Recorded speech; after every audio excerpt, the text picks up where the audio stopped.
loves me like he used to. Sometimes we're not ourselves. There's no one I can turn to. And I know all the feelings that we shared are in the past. And I know your relationships are never meant to last. And I'll take some time, but I'll be alright. We're moving on. We're moving on. I know times are tough, but I've had enough. We're moving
Ipalit ko lang.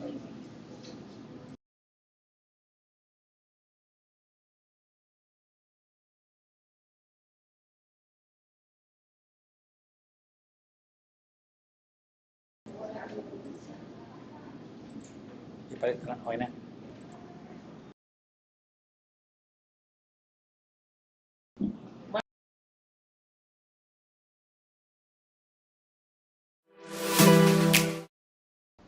Okay na tayo? Okay na, sir. We're good? Yes po. Okay. So, good morning po. Today is March 12, 2026, and we are scheduled to conduct the pre-bid conference of 5 infrastructure project. But before we start, let's have a roll call. Present today, back members, Engineer Manolito Alberto, Attorney Aiko Chris Malyari Argel, Present. Engineer Catherine G.S. Eldoni, Engineer Arvin Radamis Sanggalang, yours truly, Engineer Jason Halco. For the TWG, we have Engineer Arman Lindon Andrada, Engineer Jeron Samson, Engineer Jasper Francisco, and Engineer Jan Idel de Marocot. On the side of the Secretariat, we have Engineer Ana Marie L. Tayag and Miss Gladys Salangsang. We also have in attendance prospective bidder, Miss Maria Kathleen Torres, and Miss Shirley Adriano, both under MS Ramos Construction Incorporated. Right. So we have a quorum. We'll begin with the pre-bid conference. So for the first project, we have Convergence and Special Support Program, construction, improvement of various infrastructure in support of national security, Tatag ng Imprastraktura para sa Kapayapaan at Seguridad Program or TIKAS, construction of Zambales Naval Hospital, Naval Station, Leovigildo, Gantioqui, NSLG, San Antonio, Zambales, Phase 4, Province of Zambales, with contract ID number 25C 00525. So the contract location is Province of Zambales. Next slide, please.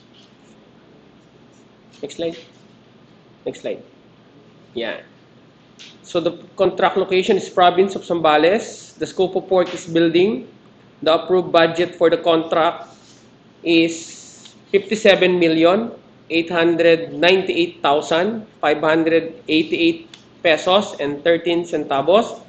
The source of fund is JA FY 2025 and the contract duration is 270 calendar days.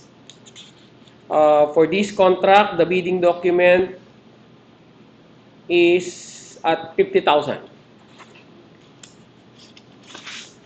For the next project, Convergence and Special Support Program, Basic Infrastructure Program, BIP, access road and or bridges from the national road leading to major strategic public buildings, facilities, construction of Mabiga-Moring-Subic Port to connect to Hermosa Ecozone, Clark International Airport, Subic Port and Airport, and Bataan Technopark, Hermosa, Bataan, Phase 2, Province of Bataan with contract ID number 25C 00583. The scope of work is road PCCP. The approved budget for the contract is 98,999,684 pesos and 79 centavos. The source of fund is GAA FY 2025. The contract duration is 300 calendar days. For this project, the bid document fee will be at 50,000. Third project, Convergence and Special Support Program, Basic Infrastructure Program, BIP, Multipurpose Building, Facilities to Support Social Services, Construction of Multipurpose Building, Barangay Ibayo, Marilao, Bulacan, Phase 2, Province of Bulacan, with contract ID 25C 00585. The scope of work is building. The approved budget for the contract is 24 million. 748,815 pesos and 33 centavos. The source of fund is GA FY 2025. The contract duration is 240 calendar days. For this project, the bidding documents fee is at 25,000.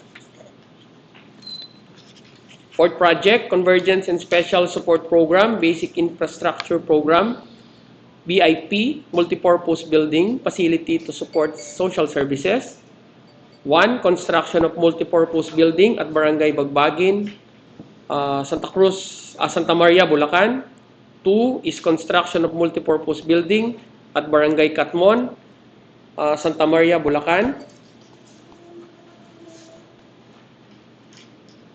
3 is construction of multipurpose building at Metrogate Spring Meadows Village, Barangay Mahabang Parang, Santa Maria, Bulacan. And 4 is construction of multipurpose building, covered court at Barangay Katmon, Santa Maria, Bulacan. With contract ID number 25C00584. The location of the 4 projects is at province of Bulacan. The scope of work is building.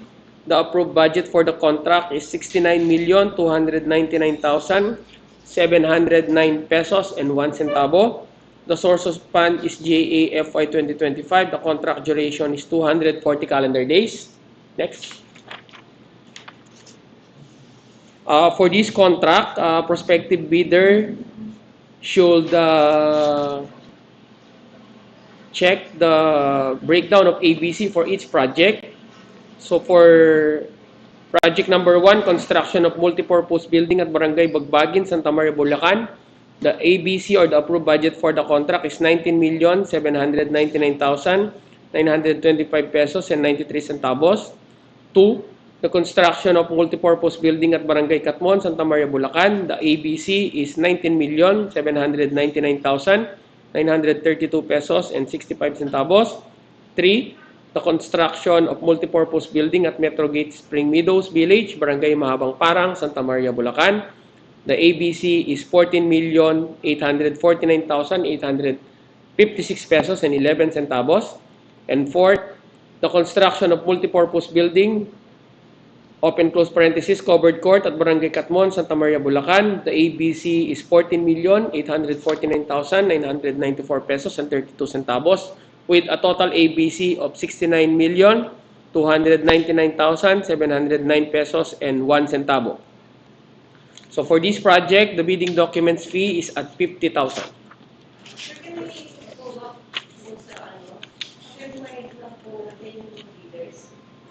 Yeah.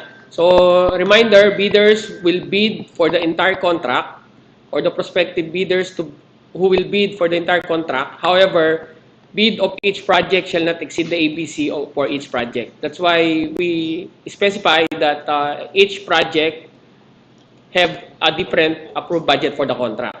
Okay? So, ibig sabihin po, prospective bidders should not exceed with the ABC of each project and the ABC for the total project. Project number 5, construction, rehabilitation, improvement of facility for person with disability, PWD, and elderly, senior citizen, including gender-responsive facilities. 1. Construction of multipurpose building, senior citizens building at Barangay San Rafael, Mexico, Pampanga. 2. Construction of multipurpose building, open close parenthesis, PWD, at Barangay Malpitic, City of San Fernando, Pampanga. 3. Construction of multipurpose building, open close parenthesis, GAD facility, at Barangay San Isidro, City of San Fernando, Pampanga, with contract ID number 25C00587. So the scope of work is building. The approved budget for the contract is 28,949,281 pesos and 55 centavos. However, considering that there are 3 projects within this contract, so the following are the breakdown of the approved budget for the contract of each project.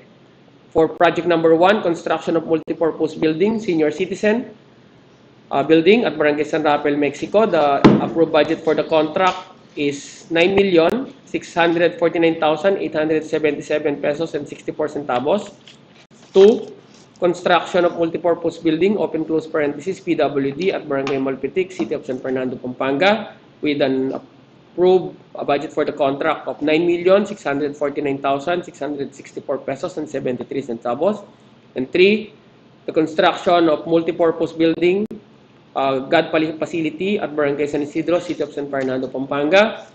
And the approved budget for the contract is 9,649,739 pesos and 18 centavos, with a total approved budget for the contract of 28,949,281 pesos and 55 centavos. So again, note, bidder will bid for the entire contract. However, bid for each project shall not exceed the ABC for each project or component. Okay. And the source of fund is GA 20 FY 2025. The contract duration is 240 calendar days, and the bidding documents fee is at 25,000. Now for the general instruction.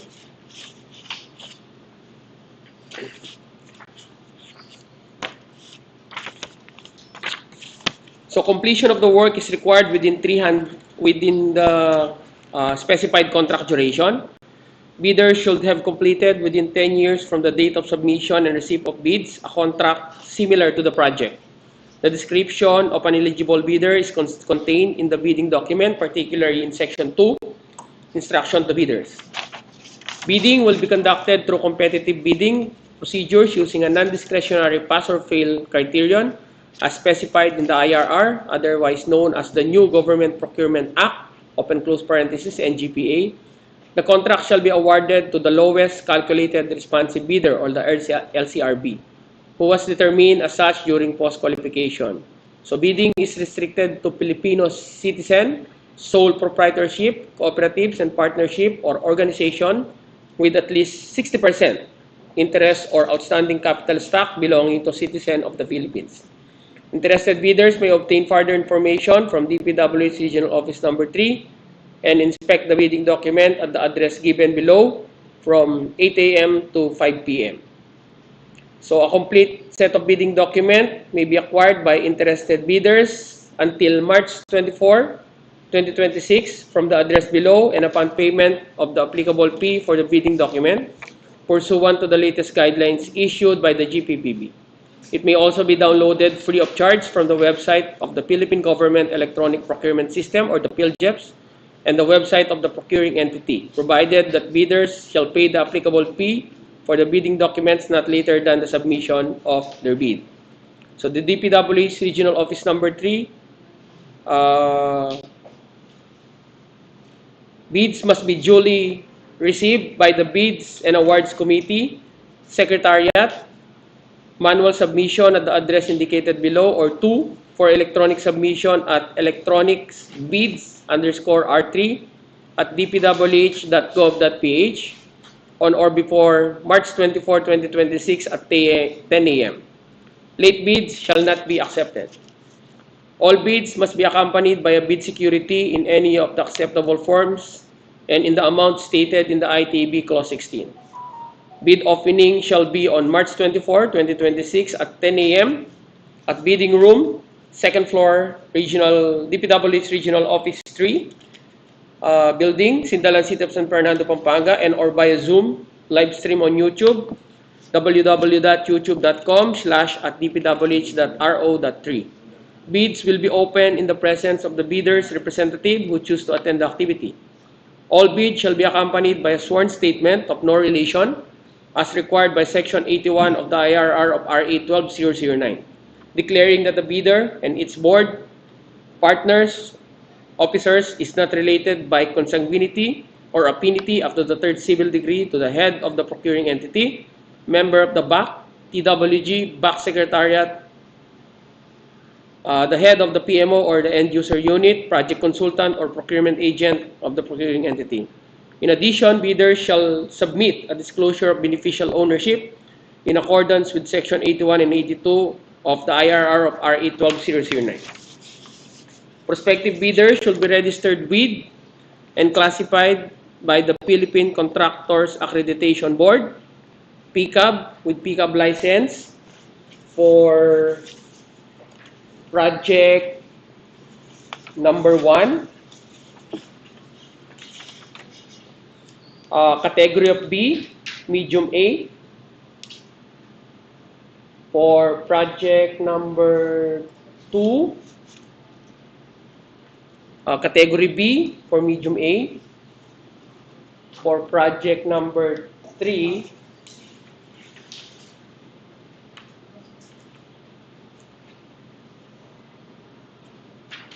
with pickup license category of C and D or small b.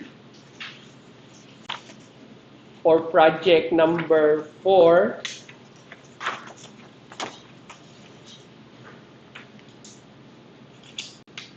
pickup license category of D for medium A.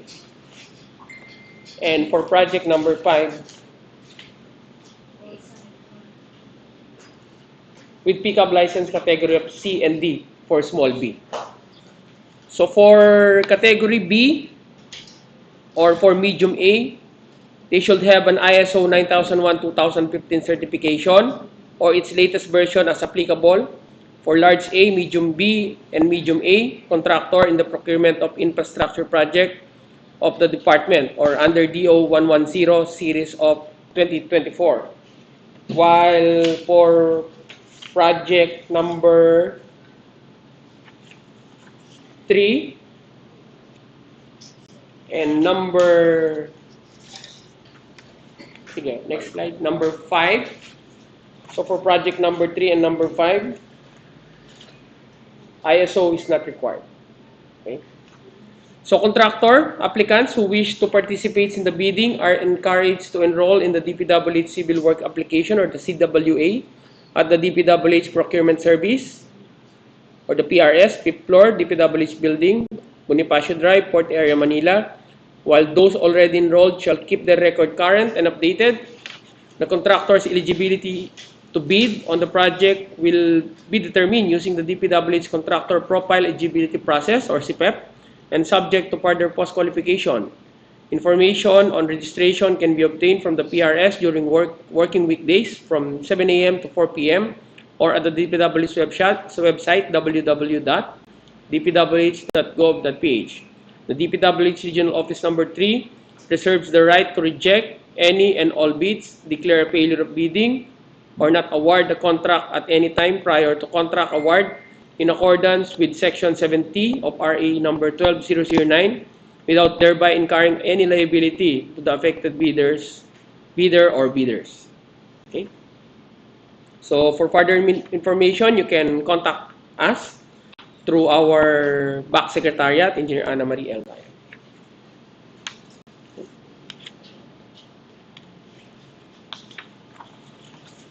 Any question? Back members? Prospective leader? None? TWG? Okay. So if there are no more questions, the pre-bid conference for today is adjourned. Thank you.